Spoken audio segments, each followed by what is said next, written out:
Hello বন্ধুরা, আসসালামু আলাইকুম। কেমন আছেন? আশা করি আপনারা সবাই ভালো আছেন। আজকে আমি আপনাদের মাঝে যেই গাছটি নিয়ে কথা বলবো, সেই গাছটি হচ্ছে আপনার সফেদা গাছ। এটা আপনারা অনেকেই চিনেন। আমার এই সফেদা গাছটি ১২ মাসই সফেদা গাছ।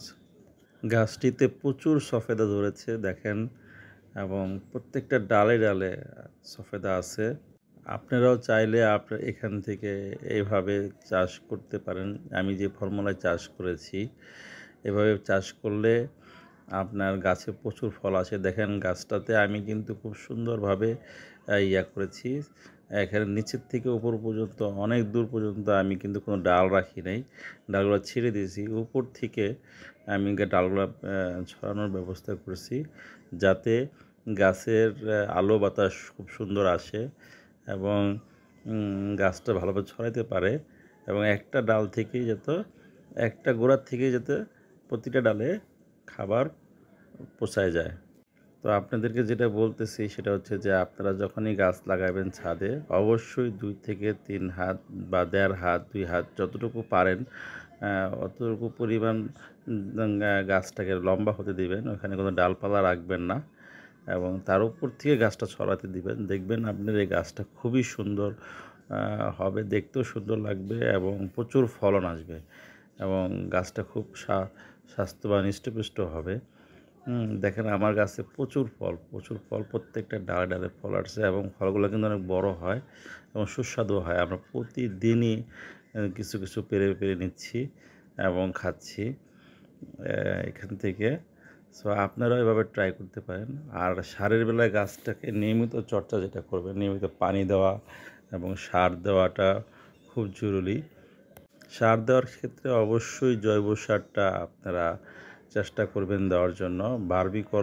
কম্পোস্ট নামে একটা সার বাজারে পাওয়া যায়। আপনি এই সারটাও কিনে নিয়ে ব্যবহার করতে পারেন। এতে আপনার জৈব সারের সমস্ত মিশ্রণ থাকে।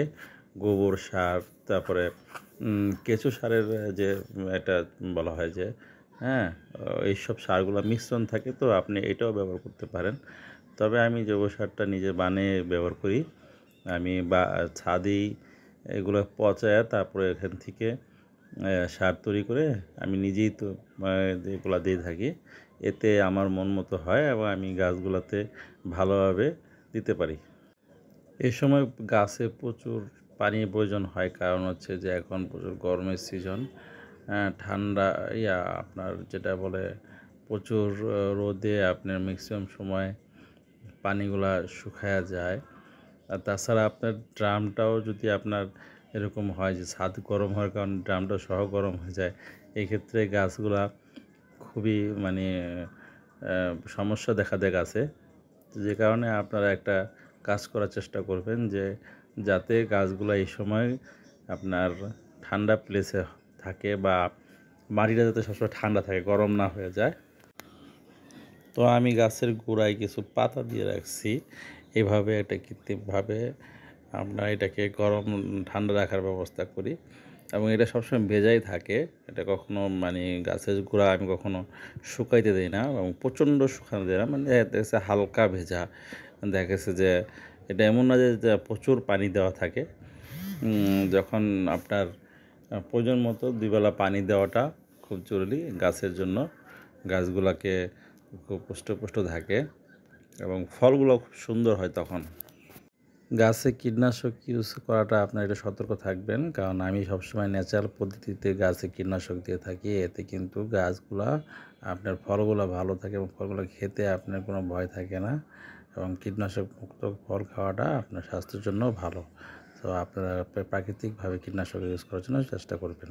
ধন্যবাদ সবাইকে। আজকের মতো এখানেই বিদায়। আল্লাহ হাফেজ।